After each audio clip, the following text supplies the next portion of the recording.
desplazamiento de todos hacia la facultad. Entonces, la clase de hoy normalmente es más larga, ¿sí?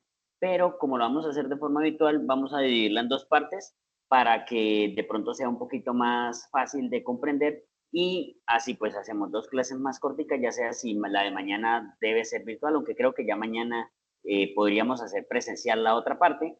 Y por ahora, pues vamos a hacer la parte de filtración glomerular, ¿listo? Y la parte de filtración glomerular, pues la vamos a hacer, digamos, voy a tratar de hacerla lo más sencilla posible para que sea fácil de comprender y al final de la clase vamos a hacer un pequeño ejercicio de el cálculo de tasa de filtración glomerular. ¿Listo, muchachos?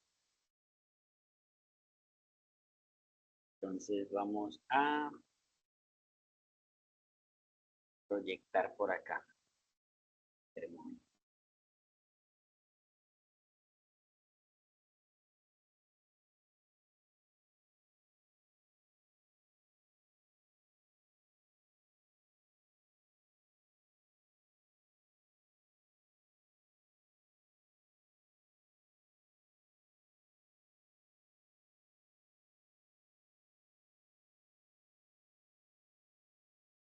Listo. ¿Pueden ver? Sí, señor. Listo. Sí, profe. Bueno, hoy la parte de fisiología renal, la tercera parte. ¿Listo? Entonces vamos a... Listo, ahora sí. Ayer vimos esta, les hice como esta pequeña gráfica en donde está, hicimos como esta pequeña ecuación, ¿sí?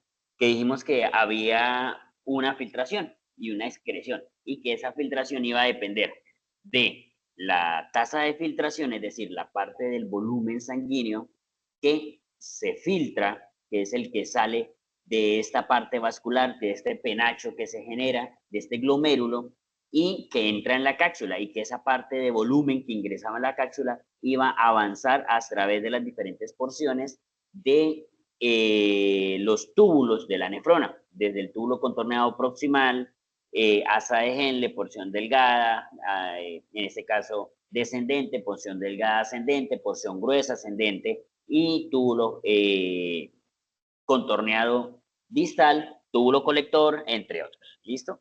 Entonces, al final de esto se va a producir orina, ¿sí? Que es un componente que vamos a eliminar, donde se elimina volumen, desechos, electrolitos, entre todo, digamos, todo lo necesario para eliminar con tal de mantener un equilibrio homeostático en los líquidos corporales, ¿vale? Y eso depende del flujo sanguíneo, depende de unas presiones que vamos a ver ahorita más adelante, ¿listo? Y que al final esa tasa de excreción iba a depender de qué tanto volumen se filtraba, pasaba a través del flujo de los túbulos y a su vez también dependía de la tasa de secreción, es decir, los componentes que en lugar de reabsorber como que el sistema a través de los túbulos, que eso es lo que vamos a ver en la próxima clase, secreta para eliminar y finalmente menos, en este caso, pues la tasa de reabsorción, que vamos a tener a reabsorber la gran cantidad del volumen. Realmente, más del 99% del volumen que se logra filtrar a la cápsula glomerular se termina nuevamente reabsorbiendo y al final vamos a eliminar menos de un 1% de ese volumen que finalmente filtramos. Es decir, filtramos un volumen muy grande, según Gayton y según Tórtora, que es de donde saqué estas gráficas, filtramos entre 160 y 180 litros al día, es decir, cuántas veces el flujo sanguíneo corporal total pasa por el glomérulo y eso genera que al día terminemos generando un filtrado de aproximadamente 180 litros. Pero después de darse el proceso de reabsorción, solamente quedarían disponibles para eliminarse, es decir, para que ya pueda convertirse en orina entre 1 y 2 litros al día. Es decir, de esos 180 litros, reabsorbemos, o en este caso, el túbulo contorneado proximal, el asa de Henle, el túbulo contorneado distal, reabsorben más del 99% de ese volumen que se filtró inicialmente y vuelve al torrente sanguíneo. y solamente ese menos del 1%, que vamos a ver ahorita más adelante en mililitros cuánto significa eso, es lo que va a terminar optándose por convertirse en orina finalmente. Todo depende de las circunstancias de volemia y del contenido hidroelectrolítico que tengamos. ¿Listo? Entonces, ahí es donde vemos nosotros estos tres componentes: el componente de filtración, el componente de reabsorción y el componente de secreción, que van a conformar lo que sería ese proceso de filtración glomerular, reabsorción, secreción al asa y a los túbulos, y finalmente eliminación en forma de orina. Para empezar, vamos a hablar un poquito sobre lo que es, en este caso, la membrana glomerular. Tenemos una membrana de filtración. ¿Recuerdan cuando vimos respiratorio que teníamos una membrana respiratoria? Aquí tenemos una membrana de filtración. ¿Listo? Esta membrana de filtración está constituida por tres partes. Ayer las mencionamos. ¿Sí las recuerdan? Que teníamos unas células endoteliales, que son esta parte de acá, esta de acá. Esas células endoteliales tienen fenestras, es decir, tienen poros, que los podemos observar acá, en esta imagen de microscopía. Esas fenestras tienen un gran tamaño, es decir, van desde 0.07 hasta 1 micrómetro. Fenestras relativamente grandes que permiten que haya una baja resistencia a que el flujo pase, ¿sí? Es decir, que el flujo sanguíneo no tenga una resistencia significativamente grande para que pueda pasar esa membrana. Pero sí filtra todos los cuerpos celulares, es decir, aquí filtra, ¿cuánto mide un eritrocito? Aproximadamente.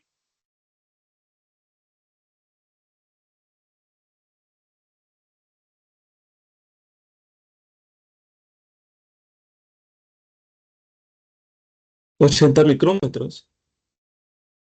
El eritrocito, efectivamente, más que 80, un poquito menos. Estábamos hablando de que un eritrocito en promedio va a tener un diámetro mucho más pequeño, ¿sí? Y vamos a estar hablando de entre aproximadamente 8 a 9, 10 micras, dependiendo del tamaño, ¿sí? ¿Sí? Dígame, Mauro. Profe, sigue compartiendo, es que no veo su pantalla. Ah, no, es que se dejó de compartir porque hice el cambio hacia la charla, hacia el panel de Team. ¿Listo? ¿Ya? ¿Pueden ver nuevamente? Sí, señor. Listo. Entonces, tenemos unas fenestras que ya sabemos que solamente miden hasta máximo 1 micrómetro, lo cual es mucho más pequeño que una célula cualquiera, desde el eritrocito, los glóbulos blancos. ¿Listo? Pero sí permite el paso de otras sustancias: urea, creatinina, aminoácidos, glucosa, nitrogenados y algunas proteínas pequeñas. Sin embargo, luego vendría una segunda capa, que sería esta que vemos acá. Esa segunda capa sería esta que vemos aquí. Esa membrana basal estaría conformada principalmente, vamos a mencionar que estaría como una conformación entre colágeno, proteoglucanos, y de esa manera se genera un componente negativo, porque estas proteínas, estas estructuras que están conformando esta capa, tiende a tener una carga negativa, de tal manera que esos proteoglucanos, colágeno, esa matriz de glicoproteínas que tiene esa carga negativa, tiende a repeler las cargas negativas. Y como sabemos, la mayoría de las proteínas que están en circulación plasmática tienen una carga negativa, lo que hace que, aunque puedan de pronto filtrarse a través del poro por su tamaño, pueden no pasar de la segunda capa, en este caso de la membrana basal, por su carga eléctrica. De tal manera que aquí estamos nosotros generando una membrana que va a retener, esta vez, no estructuras por su tamaño, porque finalmente esta membrana también tiene espacios más grandes, inclusive en algunos sitios, que estos poros, pero que tiene una carga eléctrica que va a impedir. De hecho, se describe, Gayton, que cuando hay dos estructuras, moléculas que tienen el mismo tamaño, las moléculas, estructuras, perdón, en este caso no hablemos de moléculas, hablemos de estructuras proteicas o sí, o como macromoléculas, que en este caso una macromolécula que tiene una carga negativa tiene mayor dificultad para atravesar esta matriz, en este caso para atravesar esta lámina basal. Por ende, la primer filtro va a ser el tamaño. Tenemos un segundo filtro que va a ser la carga. Entonces, si una molécula con carga negativa grande logra pasar, en este caso vamos a decir que una molécula de proteína, una molécula de albúmina, unas moléculas más pequeñas o pequeñas proteínas logran atravesar los poros, porque son más pequeñas de 1 micrómetro, más pequeños de que 0.07 micras.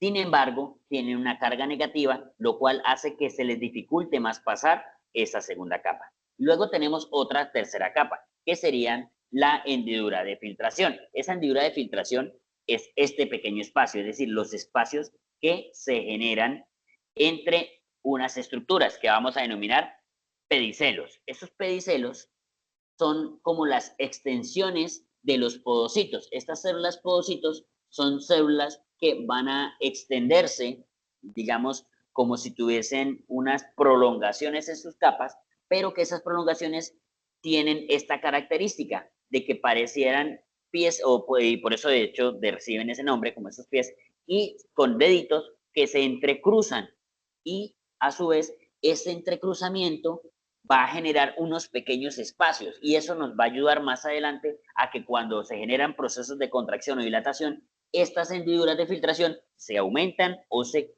reducen de tamaño dependiendo de si está contraída o relajada la célula, y a su vez aumenta el espacio para hacer una filtración.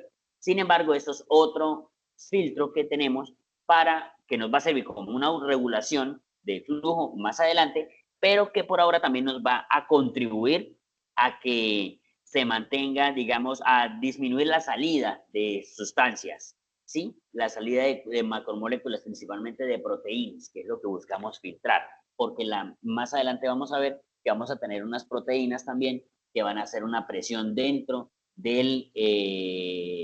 dentro de la nefrona como tal, ¿vale? Entonces, aquí la meta es no filtrar proteínas, no filtrar estructuras grandes celulares, ¿vale? Sin embargo, cuando ya esto se empieza a deteriorar, ya sea por una patología que haya afectado la integridad vascular, como la hipertensión arterial, la diabetes mellitus, o una infección reciente que haya entrado en un estado de choque, un paciente que haya hecho patología autoinmune, cualquier situación que contribuya a que se deterioren estas capas va a generar que se empiecen a filtrar proteínas. Y es por eso que ustedes, digamos, cuando estén ejerciendo, los que vayan de pronto a ejercer en consulta externa o los que estén en ambiente hospitalario, que deseen, esto más que todo lo van a ver los de consulta externa, cuando se le hace control a los pacientes crónicos, es decir, los pacientes con patología crónica, hipertensión, diabetes, entre otros, que se quiere mirar si la función renal está conservada. Entonces, a veces piden un valor de creatinina, ¿sí? ¿Cuánto es la creatinina normal de un paciente? La creatinina sérica, es decir, el nivel habitual de creatinina de un paciente.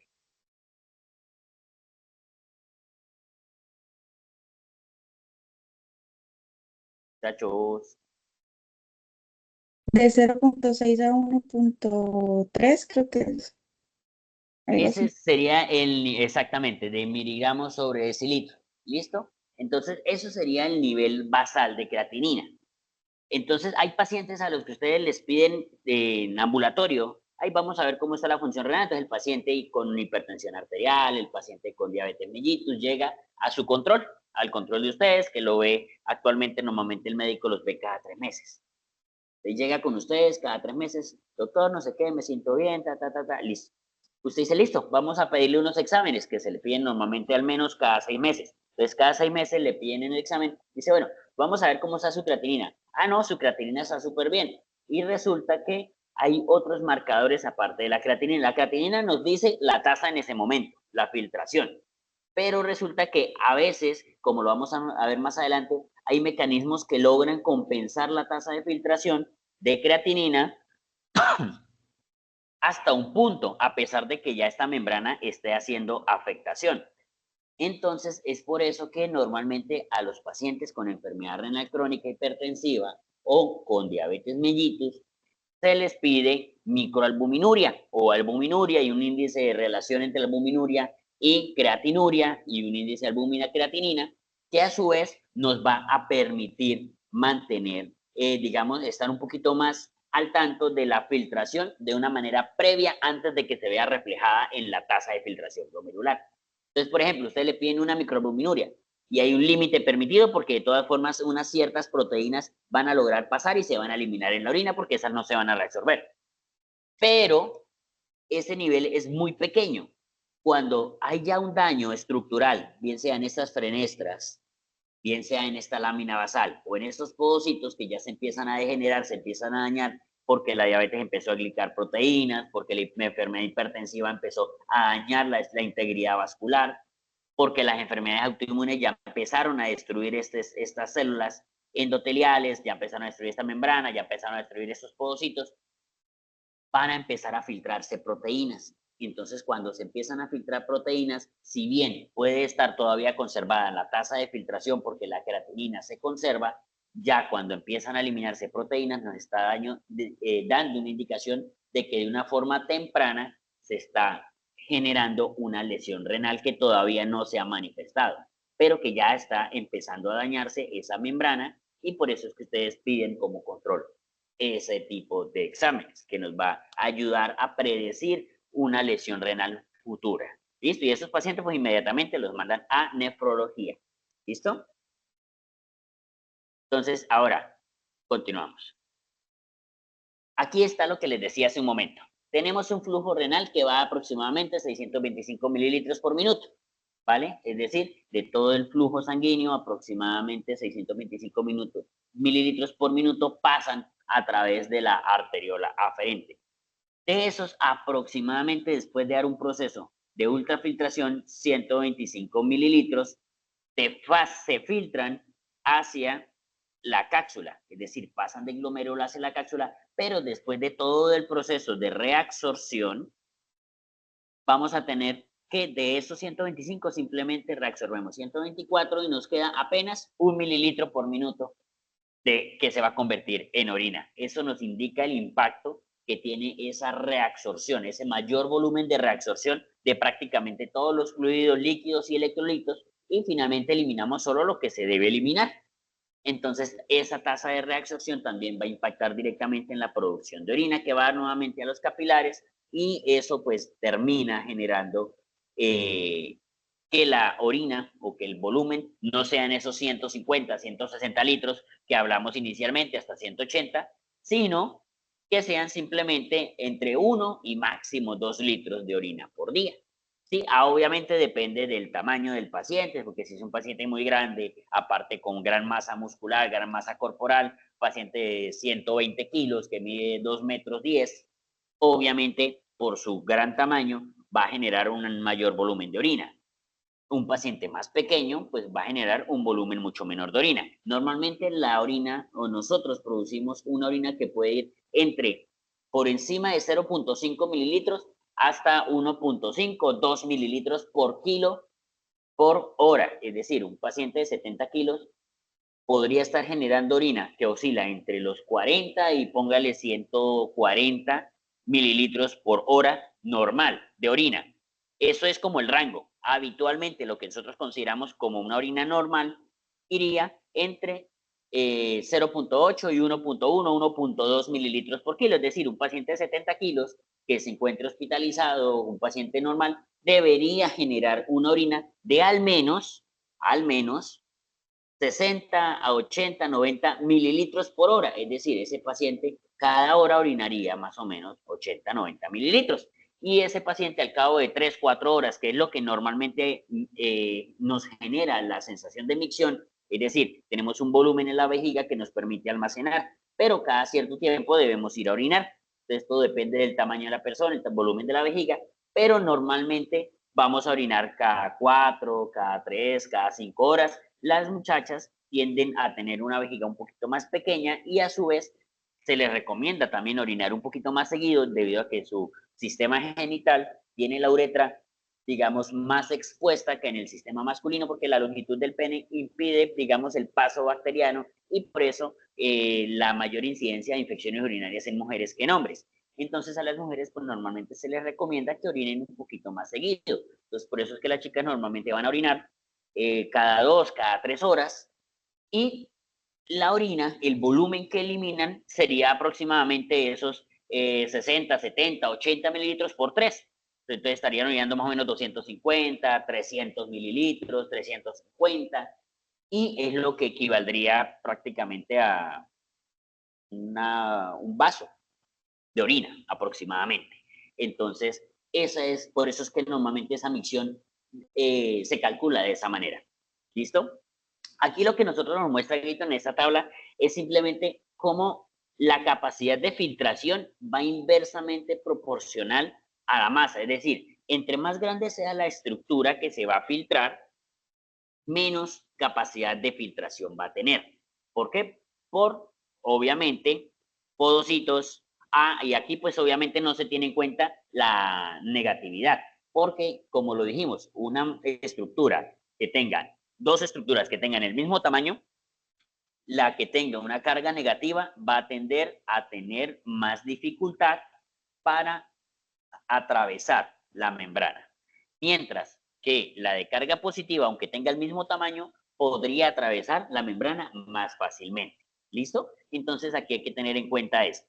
El tamaño va inversamente proporcional a la capacidad de filtración. Entre más grande la estructura, más difícil va a ser o más pequeña su capacidad de filtración, por ende va a ser más difícil que se filtre. ¿Listo? ¿Comprendidos hasta ahora este pequeño, digamos, esta primera parte de la filtración? ¿O hay alguna duda?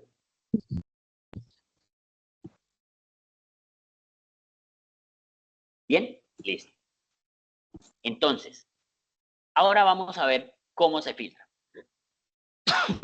Aquí vamos a tener nosotros normalmente unas presiones. Estas presiones se les parecen un poco a las presiones que ustedes hablaron cuando vimos microfiltración y sistema linfático. ¿Recuerdan? Aplica exactamente lo mismo. Solamente que aquí vamos a tener una presión hidrostática glomerular, que es la presión que tiene dentro del vaso, ¿sí? La presión hidrostática. Tenemos una presión hidrostática calcular, que sería como la presión tisular. Recuerdan que había una hidrostática tisular. Bueno, en este caso no se llama tisular, sino capsular, porque es el líquido que ya salió del vaso y que ejerce presión hacia el vaso. Y tenemos una presión osmótica coloidal o coloidosmótica, ¿vale? Esa presión coloidosmótica es la presión que ejercen las proteínas que se encuentran dentro del vaso sanguíneo. ¿Listo? Entonces, esa presión neta nos va a dar que tenemos una presión hidrostática de aproximadamente 55 milímetros de mercurio, 60 dependiendo del libro donde lean. En promedio, los libros casi siempre les van a hablar a ustedes de entre 50 y 65. ¿Listo? Pero en este ejemplo, por esta gráfica, como es coherente, esta gráfica me pareció más chévere, entonces vamos a usar los valores que tiene el libro de Tórtora. ¿Listo?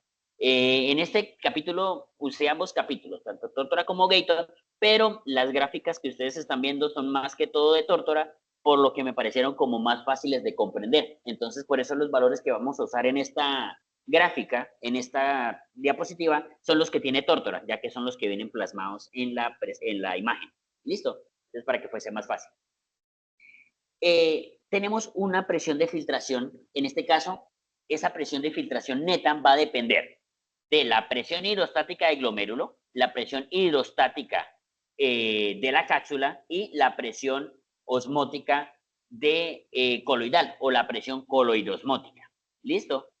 Esas presiones van a hacer el mismo juego que veíamos nosotros cuando hablábamos de equilibrio de Starling. ¿Se acuerdan? Que hablamos del equilibrio cuando estábamos hablando de sistema linfático. Vamos a hacer exactamente lo mismo. Vamos a restar esa presión hidrostática, que es la presión mayor, le vamos a empezar a restar las presiones que tienden a hacer la fuerza opuesta. La hidrostática va a tender en todo momento a que el líquido salga. Entonces, esa presión hidrostática va a hacer que el líquido que está acá salga. Y la presión hidrostática capsular va a ejercer el proceso opuesto, que el líquido que está acá vuelva a ingresar. Y la presión coloidosmótica que se encuentra dentro del vaso va a tender a atraer líquido. ¿Listo? Esa atracción va a generar una presión negativa de menos 30 y la hidrostática de menos 15. Al resultado final va a ser una presión de salida neta de 10 milímetros de mercurio. ¿Listo? Esa presión de 10 milímetros de mercurio es la presión de salida neta, la presión neta que va a haber, y por ende esa presión, como es de salida, va a terminar generando un volumen de salida. Que en este caso vamos a decir que es de aproximadamente 125 mililitros. ¿Listo? Aquí tenemos lo que sería el principio de lo que es la filtración glomerular. La filtración glomerular depende de dos factores. La primera, la presión de filtración neta. Obviamente, si la presión de filtración neta fuese más pequeña, en algún caso donde, por ejemplo, haya una presión de filtración capsular, una presión hidrostática capsular mayor, una presión coloidosmótica menor, por ejemplo, en un paciente con una hipoalbuminemia o una hipoproteinemia, pues va a tener una presión coloidosmótica menor. Un paciente que esté en un estado de deshidratación va a tener una presión hidrostática un poquito menor, con una presión coloidosmótica mayor. Entonces, digamos, esos juegos de presiones los vamos a ver de acuerdo a la circunstancia que pueda afectar la presión hidrostática capilar, la presión hidrostática capsular o la presión coloidosmótica. Y que a su vez tiene también un coeficiente. Este coeficiente de filtración será dado por la presión de filtración, en este caso la filtración, sobre la filtración neta. Es decir, la filtración glomerular, que sería la tasa de filtración que vamos a ver ahorita, que es el volumen total que se filtre, sobre la filtración neta. Este coeficiente nos habla de la capacidad que tiene la membrana endotelial, en este caso la membrana del glomérulo, tanto la endotelial como la basal y la hendidura, de permitir esa filtración. Entonces, digamos, en algún lado la van a describir como que es la capacidad hidráulica que tiene el sistema para permitir ese paso de volumen dependiendo de la filtración neta. Y dependiendo, obviamente, esa filtración neta, pues va a depender tanto del tamaño de los poros como, a su vez, de la integridad de las membranas. ¿Ve? Entonces, de esa manera vamos a tener que ese coeficiente de filtración va a depender del volumen que filtramos y de la filtración neta. Y eso, pues, a su vez, nos va a dar que la fórmula, que esa filtración glomerular va a depender de este mismo coeficiente y por la filtración neta, que esa es la misma fórmula. Y más adelante vamos a ver que, digamos, qué puede afectar esa filtración neta y qué puede afectar esa tasa de filtración glomerular. ¿Vale? Por ahora, la parte más relevante que quiero que nos llevemos es estos tres valores. Este coeficiente obviamente va a ir afectado por cualquiera. Entonces, cualquier situación que afecte la presión de filtración neta va a afectar este coeficiente y por ende se va a afectar la filtración glomerular. ¿Vale? Entonces recuerden estos valorcitos y estos tres componentes que nos van a dar lo que sería la filtración glomerular. Porque esto hay que calcularlo. Y ahí es donde se calcula. Tenemos lo que se conoce como una tasa de filtración glomerular. Y es que la tasa de filtración nos va a permitir a nosotros conocer cuántos mililitros por minuto se está filtrando. Es decir, cuánto está permitiendo que esa membrana de filtración permite o cuánto volumen permite esa membrana de filtración pasar desde el espacio intravascular hacia el espacio capsular. En este caso, dentro del glomérulo y fuera del glomérulo, y a su vez que las alteraciones de la superficie disponible de los capilares glomerulares, es decir, cuando tenemos una variación del flujo sanguíneo, es decir, tenemos una alteración en el flujo porque hay una hipoperfusión, porque hay una hipotensión, porque hay una crisis hipertensiva que vamos a ver más adelante, que va a desencadenar unos procesos de reflejo miogénico o de reflejo hormonal o de reflejo neurogénico que van a llevar a que los vasos sanguíneos se contraigan o se dilaten y de esa manera aumenten o disminuyen el aporte hídrico de esa arteria aferente y por ende el volumen de filtración. Y eso va a afectar directamente la presión de filtración porque va a afectar directamente la presión hidrostática glomerular. Entonces, esta tasa de filtración nos da una idea general de cómo está funcionando, de qué tan íntegra está la membrana, de qué tan, digamos, qué tanta respuesta tiene ese riñón o qué capacidad tiene ese riñón para regularse y para mantener una tasa de filtración constante. ¿Listo? ¿Cómo calculamos esa tasa de filtración? Aquí tenemos 3 fórmulas. Hay que aprendérselas. Principalmente esta, que es la que manualmente es más fácil de calcular y es la que casi siempre le van a preguntar a ustedes. Sin embargo, tenemos otras 2 fórmulas que son un poquito más exactas, pero como ustedes los pueden ver, son un poquito más complejas, ya que requieren, digamos, de unos factores, unas exponenciales, y a su vez vamos a tener, digamos, unas fórmulas que calcularlas manualmente son un poquito más complicadas, pero que ya ustedes van a tener software o aplicaciones o aplicaciones en línea que les van a permitir a ustedes calcularlas. ¿Listo? Ustedes van a poder calcular simplemente, por ejemplo, un ejemplo muy común. Entran a la página Cenefro. Cenefro es la página de la Sociedad Española de Nefrología. Y la página de la Sociedad Española de Cenefro tiene una página en donde, o sea, tan pronto ustedes ingresan a la página principal de ellos, tiene todas las cálculos, todas las constantes que ustedes necesitan y tienen todas las calculadoras para la función renal. Entonces ustedes ahí pueden valorar por Cockcroft-Gaul, que es como se llama esa fórmula de Cockcroft-Gaul, que es 140 menos edad por peso, sobre 72 por creatinina. Esa creatinina sérica es la que van a pedir. Y si es mujer, recuerden que tenemos un factor de corrección por la masa muscular que tienen las mujeres, que es un poquito menor con respecto a la masa muscular masculina, y por ende debemos hacer ese factor de corrección en la tasa de filtración y obviamente pues los demás factores que las mujeres tienen en cuanto a menor volumen, porque recuerden que tenemos un volumen de filtración en mujeres un poquito más reducido en cuanto al aporte. Decimos que en hombres aproximadamente se filtran entre 160 y 180 mililitros al día, mientras que, perdón, litros al día, mientras que en las mujeres entre 145 y 150 litros al día. Entonces tienen un menor, digamos, proporcionalmente un poquito menos de volemia, un poquito menos de masa muscular y por ende la fórmula exige este factor de corrección para determinar la filtración glomerular. ¿Listo?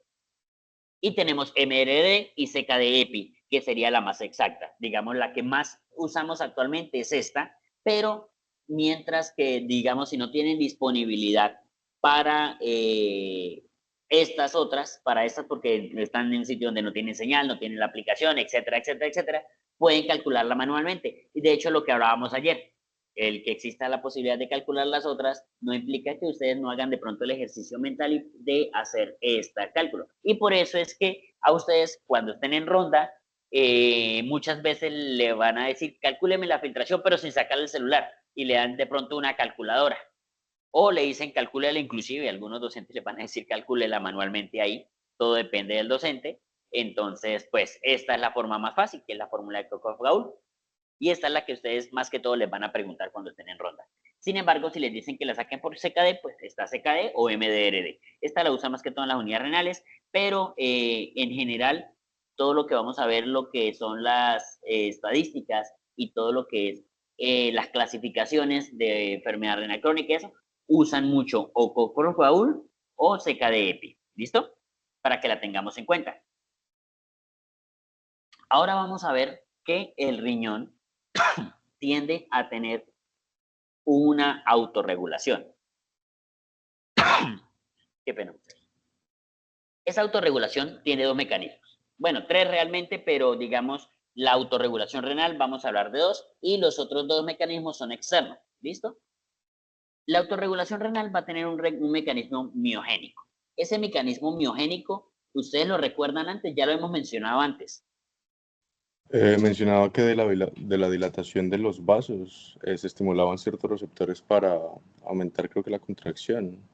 Exactamente, la dilatación vascular, como lo explicaron los compañeros cuando nos explicaron regulación de la tensión arterial, ese mecanismo miogénico nos va a permitir que el flujo sanguíneo, cuando hay un flujo aumentado, puede generar una mayor presión. Entonces, cuando hay una presión arterial aumentada, va a dilatar, va a distender las fibras musculares lisas y una respuesta a esto es una contracción, es decir, el músculo liso cuando se distiende va a tender a contraerse y eso lo vamos a ver también más adelante cuando veamos sistema gastrointestinal, que esa es una de las causas de por qué nos da ese dolor tipo cólico cuando se nos distiende el colon o se nos distiende el intestino delgado o el intestino grueso. ¿Listo? Entonces, ese mecanismo miogénico cuando hay una distensión va a tender a contraerse, ¿cierto? Ese proceso de contracción, adivinen qué pasa con la arteria aferente cuando ese proceso de contracción se da. Disminuye el flujo sanguíneo. Exactamente. Y si disminuye el flujo sanguíneo, ¿qué estamos impactando? Menor tasa de filtración glomerular. Vamos a disminuir la tasa de filtración glomerular porque evidentemente va a llegar menos flujo sanguíneo, menos aporte a ese glomérulo y por ende se va a filtrar menos. ¿Qué alteraciones podrían verse acá? Por ejemplo, lo que altera el flujo miogénico, un paciente con una crisis hipertensiva. Es decir, el paciente llegó con una hipertensión arterial, una hipertensión severa, que está generando una distensión de las arterias aferentes y por eso es que el paciente con crisis hipertensiva, que nosotros clasificamos como emergencia, vamos a ver que hay pacientes que llegan con una crisis hipertensiva y un órgano blanco riñón, es decir, la hipertensión arterial está generando una respuesta fuerte a nivel renal y el paciente dejó de orinar. Está con una hipertensión arterial bastante marcada que está afectando el volumen de orina y por ende nosotros decimos, está afectando la tasa de filtración, por ende está afectando la función renal. Entonces, este paciente con esta crisis hipertensiva está haciendo una afección de órgano blanco y normalmente va a tender a aumentarse la creatinina. Entonces, vemos un paciente que hace lesión renal aguda por una crisis hipertensiva. Tenemos un mecanismo de retroalimentación túbulo-glomerular. ¿A qué creen que hace referencia este mecanismo? Como el propio control del glomérulo. ¿Cómo? Mm, Miren el pues no cuadrito que sé. está a la derecha. Miren el cuadrito que está a la derecha de ustedes.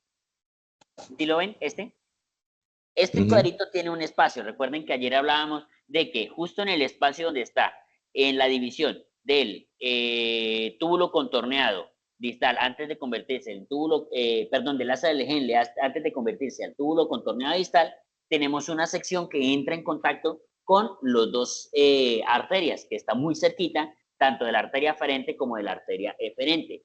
Y ese se denomina mácula densa. Esa mácula densa tiene la capacidad de detectar o determinar osmolaridades, de determinar concentraciones tanto de agua libre como de sodio, electrolitos, principalmente cloruro de sodio o sodio. Entonces, dependiendo de si los niveles de cloruro de sodio en la mácula densa si están disminuidos, eso nos está diciendo que pues probablemente hay una mayor volumen, entonces puede dar una respuesta. Y si los niveles están muy aumentados, está muy concentrada la orina, da otra respuesta.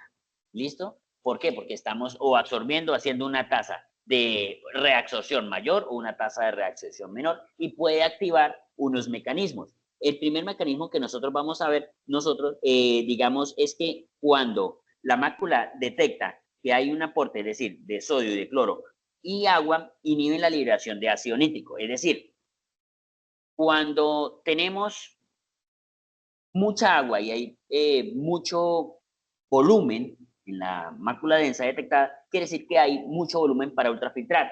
Entonces, al disminuir la concentración de ácido nítrico, el óxido nítrico, ¿qué es lo que hace?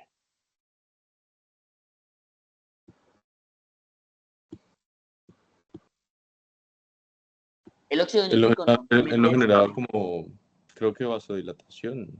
el óxido nítrico normalmente va a generar vasodilatación. Entonces, si yo disminuyo las concentraciones de óxido nítrico en estas porciones, ¿qué es lo que voy a hacer? Que si yo lo disminuyo va a generar un proceso de vasoconstricción. Entonces, ese proceso de vasoconstricción va a disminuir un poquito el flujo hacia el glomérulo y por ende esto se va a disminuir de esa forma el aporte o la ultrafiltración, es decir, se va a reducir un poquito. Y pasa lo opuesto, cuando lo que hago es que aumento el óxido nítrico, lo que va a hacer es que se dilate el vaso sanguíneo y por ende haya mayor filtración, ¿sí? Entonces, aquí vamos viendo como una variación en el cloruro de sodio y el agua que va a tender a pasar y a detectarse en la mácula densa va a afectar directamente la resorción. Esta parte la vamos a también a ver un poquito más adelante cuando veamos el mecanismo de reabsorción. ¿Listo? Pero vemos cómo hay una respuesta que justamente va a afectar una vasodilatación o una vasoconstricción en las arterias aferentes y eferentes, variando de esa forma el volumen dentro del glomérulo y a su vez afectando directamente la filtración glomerular. Tenemos una regulación neural. Nuevamente, sistema simpático y parasimpático. Cuando el sistema simpático está activo en un mecanismo de huida, una respuesta a una lesión, una respuesta a la actividad física, que requerimos un mayor flujo de sangre hacia otros tejidos, ahí viene el riñón. Y por eso es que muchas veces ustedes van a escuchar que el riñón normalmente se sacrifica, es decir, disminuye el volumen que puede filtrar, disminuye, hace una vasoconstricción de esta arteriola aferente, disminuyendo severamente en muchas ocasiones, si por ejemplo estamos hablando de una hemorragia masiva que requiere de redirigir el flujo hacia órganos vitales, se contrae tanto esa arteria que prácticamente el paciente no orina. ¿Por qué? Porque se disminuye la excreción de volumen a fin de mantener ese volumen intravascular para mantener el flujo hacia esos otros órganos vitales. Y de esa manera, el riñón, al disminuir esa filtración, pues obviamente no va a producir orina y por ende va a empezar a contaminarse, es decir, a aumentarse los niveles, contaminarse no, yo diría que aumentarse los niveles de internos, lo cual podría llegar a unos niveles tóxicos de aminas, en este caso, o de nitrogenados, que puede llegar a ser un efecto contraproducente para la salud de las personas. Entonces, ¿cuáles elementos empezarían a aumentar?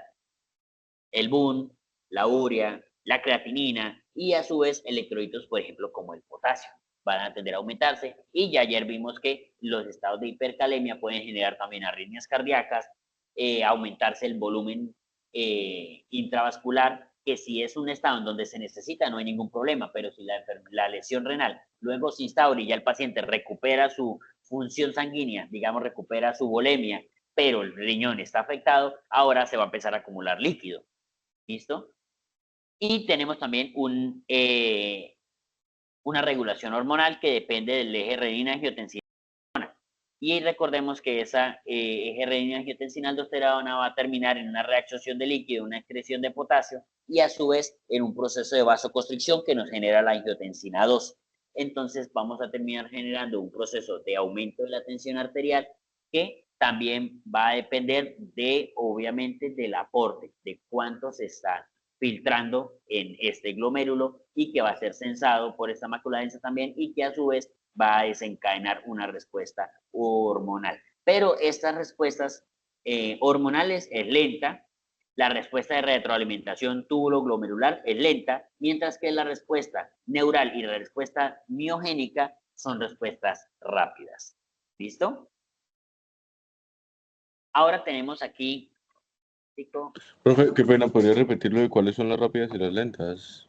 Claro, la respuesta miogénica es rápida, la respuesta neural es rápida, porque dependemos de una función simpática y parasimpática, son respuestas rápidas, mientras que la retroalimentación túbulo-glomerular y la regulación hormonal tienden a ser respuestas más lentas a la pérdida de volumen, ¿vale? Son un poquito más lentas que las otras dos. Este miogénico es casi inmediato, se aumenta la presión arterial, la dilatación de las fibras hace una contracción. La regulación neural también es la primera, por eso es que cuando explicaron tensión arterial, que nos explicaban la regulación que tiene el sistema nervioso central, hablábamos de una regulación rápida, mientras que una regulación hormonal tiende a ser más lenta porque requiere de un procesamiento, de un receptor, de un segundo mensajero probablemente que estimule una liberación. Esa liberación requiere llegar a unos puntos de acción, lo cual es un mecanismo que genera una respuesta temporal un poquito más lenta con respecto a las otras dos. ¿No? Y aquí tenemos, digamos, como unos factores que van a aumentar. Entonces, la noradrenalina, ¿qué hace? Esta es parte de la respuesta junto con la endotelina y la adrenalina, sobre todo estas dos, la noradrenalina y la adrenalina generan parte de la respuesta simpática y eso disminuyó. La endotelina obviamente también va a ser un proceso de vasoconstricción, lo cual también disminuye la tasa de filtración. La angiotensina 2 tiene, digamos, un proceso en donde mientras que haya un control o una regulación por la angiotensina, así como hace una vasoconstricción de la arteria aferente, también hace la eferente, lo cual en teoría mantiene una respuesta dentro del glomérulo, una presión intraglomerular conservada. Pero si estamos hablando de un mecanismo patológico en donde la angiotensina genera una respuesta bastante fuerte porque se necesita, la afección va a ser más fuerte en la arteria aferente que en la eferente, lo cual va a disminuir la presión. En este caso va a disminuir el aporte que va a llegar al glomérulo y por ende va a disminuir la filtración glomerular. El óxido nítrico derivado del endotelio, obviamente dijimos que eso es un proceso de vasodilatación, al igual que las prostaglandinas que nos van a dar a una ciclooxigenasa que, digamos, aquí entra también la ciclooxigenasa, la COX-2, que vamos a degradar en prostaglandinas y tromboxanos del ácido araquidónico y vamos a terminar generando unos mecanismos de vasodilatación, ¿vale?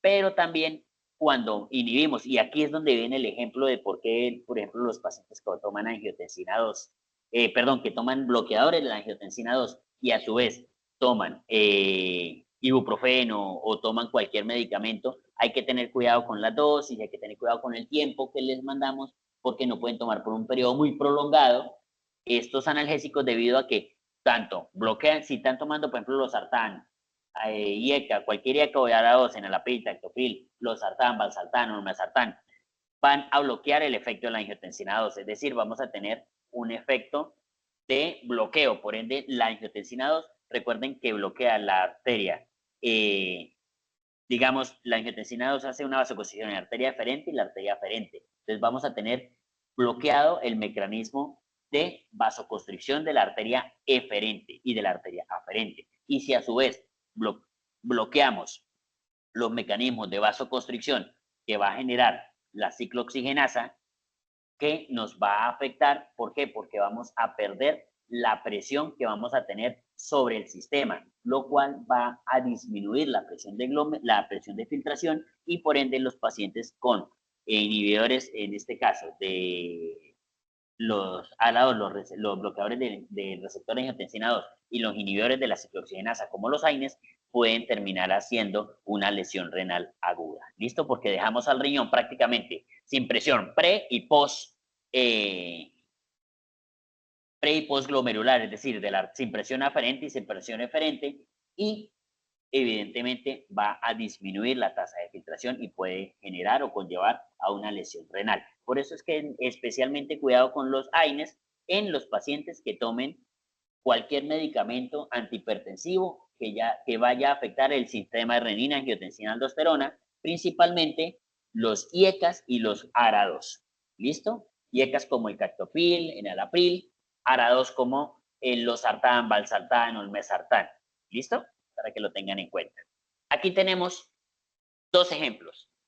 Paciente masculino de 55 años con una creatinina de 1.1, un peso de 78 y una talla de 1.72.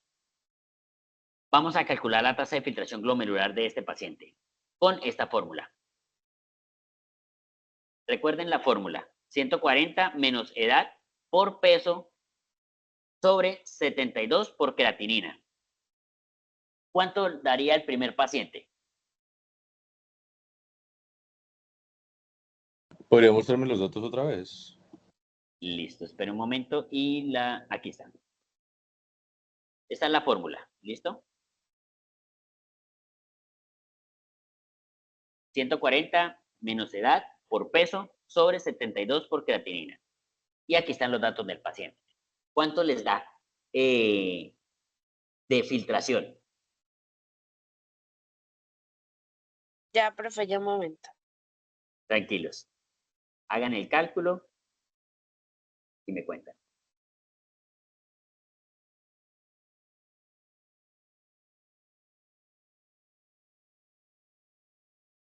Profe, y la de abajo era 72 menos la creatinina. 72 por creatinina. Mírenla. Ah, ok. ¿Sí ven? La del Este es hombre el me dio 83.71.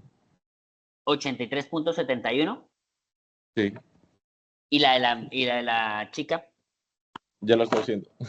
listo.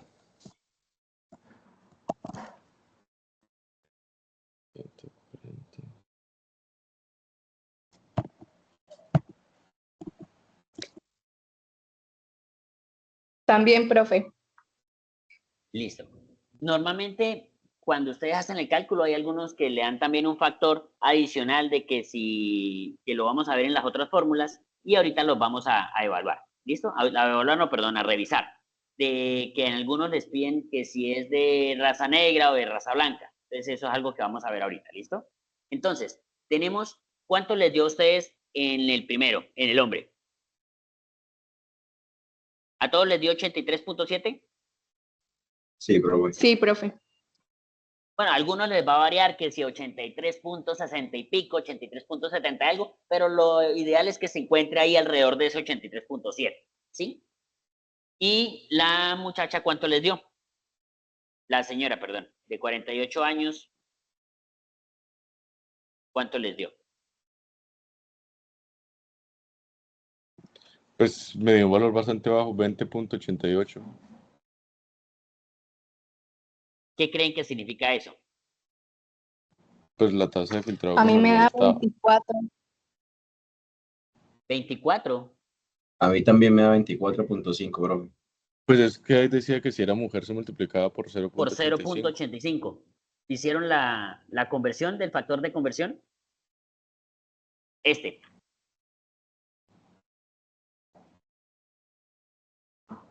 ¿Sí lo recuerdan?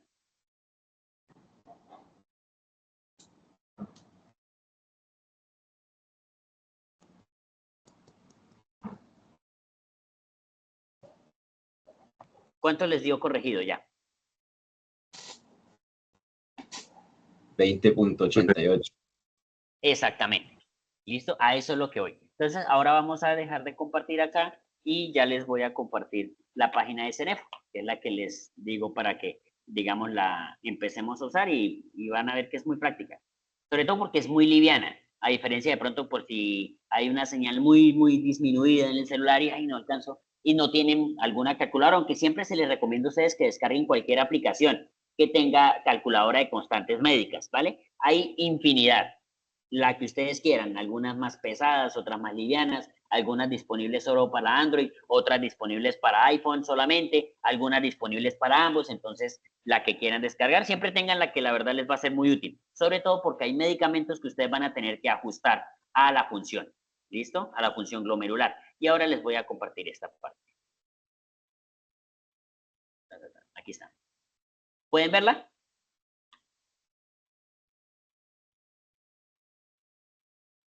Sí, señor. Sí, profe. Esta es la página que les decía. Esta se llama Cenefro. Esta es muy básica, es muy liviana, con poca señal se abre. Entonces es muy práctica. Si de pronto no tienen alguna aplicación, sin embargo, pues si tienen alguna aplicación en el celular, excelente, porque pues les va a ayudar un poquito más rápido. Entonces, esta página les va a ayudar a hacer la fórmula. Mire, aquí está la primera, que es la fórmula de Cocker-Raoul. Entonces, vamos a hacer el primer ejercicio. ¿Cómo era el primer ejercicio? Entonces, el primer ejercicio era el del hombre, que tenía 55 años, una creatinina de 1.1, entonces 55 años, tenemos un peso, que en este caso el peso del ejercicio era de 78 kilos, ponemos 78 kilos, 78, una talla que era de 1,72 m, 1,72 m, la creatinina decíamos que tenía 1.1, y aquí eligen el sexo, hombre o mujer, ¿por qué? Porque el factor de corrección que se hace. Y aquí nos da una tasa de filtración de 83.71. ¿Listo? Este es un factor de corrección, esta es la superficie corporal total, este es el índice de masa corporal que pues no lo calculó, y aquí la superficie corporal total. ¿Listo? Pero el valor que nos interesa es este. Aquí están las otras dos fórmulas también, las que yo le mencionaba. MDRD, entonces vamos a hacer el ejemplo con MDRD. Ah, pero MDRD nos pide urea, ese es un problema. En cambio, seca de EPI nada más nos pide creatinina. 1.1, la edad que nos pide, que si no me equivoco es 55 años, y nos pide si es hombre o mujer, y lo calculamos. Aquí nos da dos valores de si es de raza blanca o de raza negra, porque hay unos constantes que tienen las personas de diferentes etnias que pueden afectar la filtración, y lo mismo que ustedes van a ver cuando vean lo que es el efecto de los IECA y los ARA2 en los pacientes que tengan descendencia afro, es decir, que sean afrodescendientes, deben tener un efecto un poquito más potente de la angiotensina. Entonces el efecto es un poquito más potente, el de los IECA y los ARA2 en esta población. Entonces, si bien no es muy grande, sí es un factor de pronto a tener en cuenta, sobre todo con los IECA y los ARA2. ¿Listo? Entonces, miren que es muy práctica, es muy sencillo, es muy fácil de hacer. Sin embargo, esta formulita, que es la de Cook-Off Gold, ustedes la pueden hacer manualmente. Por eso es que normalmente es la que más les preguntan. Porque, pues, para que en ronda, no, espere que saque el celular y haga el cálculo. Entonces, no falta el que le diga, no, hágala manual o hágala con una calculadora, para que ustedes, digamos, hagan el ejercicio mental, y esta fórmula es la más sencilla. ¿Listo? Sin embargo, pues tienen todas estas opciones. Igual hay infinidad de aplicaciones, inclusive la aplicación de ChatGPT, de cualquiera de las inteligencias artificiales, también les puede ayudar. Ustedes simplemente le introducen los datos y ella les hace el cálculo. Pero, de todas formas, sí existe siempre la meta de que por lo menos hagan el ejercicio con un ejercicio mental de hacerla con una fórmula bastante básica, la cual les va como dando a ustedes una facilidad de que con la repetición hagan lo mismo que con los medicamentos. Al principio tienen que sacar calculadora y multiplicar, luego van haciendo el ejercicio mental y van adquiriendo como esa habilidad de hacer cálculos básicos rápidamente, y ustedes van a poder hacer estos cálculos básicos rápidamente, inclusive a veces ya sin calculadora. Pueden llegar a determinar la tasa de filtración rápidamente y hacen la formulación, sobre todo por lo que les digo. Hay pacientes en donde la formulación de antibióticos o de ciertos medicamentos va a depender de la tasa de filtración. Entonces es importante que tengamos una tasa de filtración. ¿Listo? ¿Alguna duda, pregunta, sugerencia, recomendación? ¿No? ¿Comprendido todo hasta ahora? Todo bien, profe. Profe, donde hay, Dígame. digamos, esos casos clínicos en los cuales uno los puede implementar con esas fórmulas, o sea, que hayan Claro, casos y le hayan eso lo vamos a ver. Eso lo vamos a ver Usted nosotros al final. Lo que pasa es que, mira, darles una página, digamos, ahorita es más complejo. Por eso es que ¿por qué? Porque las páginas normalmente que les dan los casos clínicos, de hecho, los casos clínicos pueden mirarlos, pero les digo, ahorita miro si Gaton tiene uno y se los paso, pero voy a ver si consigo una página de pronto donde hayan algunos casos, ¿sí? Sin embargo, ustedes ahorita, así como están, los casos que deben hacer o los cálculos que tienen que hacer son así de simples como el que les acabo de dar. Esos dos ejemplos que le acabo de dar, digamos, no necesitan ustedes conocer todo el antecedente del paciente. De hecho, si ustedes miran en el parcial de ustedes, a ustedes ni siquiera les exigía que ustedes supieran interpretar todos los síntomas, signos. ¿Por qué? Porque eso no les iban a servir de nada al momento de responder las preguntas. Las preguntas que yo les hice iban muy enfocadas a los datos específicos que yo les di, a la acidosis metabólica, a la acidosis mixta, a que aplicaran la fórmula de Winter, a que determinaran si el paciente iba con tendencia al infinito, al cero en el SHUM que iba a haber intrapulmonar, pero con base a unos datos específicos que yo les di, y que eso pues lo explicamos en clase, ¿sí? Entonces, digamos, no necesitan de pronto buscar muchos casos clínicos. Sin embargo, sí se pueden apoyar mucho, sobre todo, por ejemplo, Tórtora tiene un poquito más de aplicación clínica que Gaton, y ahí hay algunos casitos específicos en donde explican el por qué se ven esas alteraciones.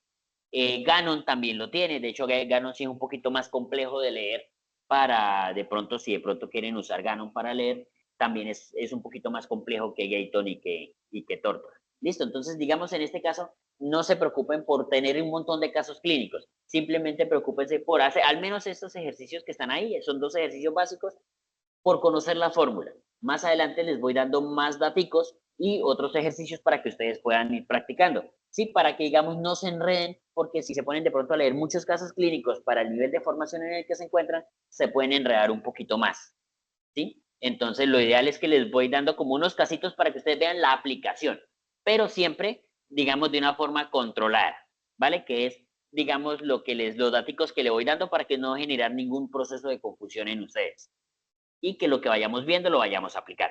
Entonces, hasta ahora, por ahora me interesa que aprendan a calcular la tasa de filtración glomerular con Cockcroft Gaul. Entonces, ustedes pueden hacer, ¿cuánto tendría? Varíen los datos del paciente, varíen la edad, cambien el peso, cambien la creatinina y hagan el cálculo manual ustedes y luego hagan el cálculo con la calculadora, a ver si les da igual.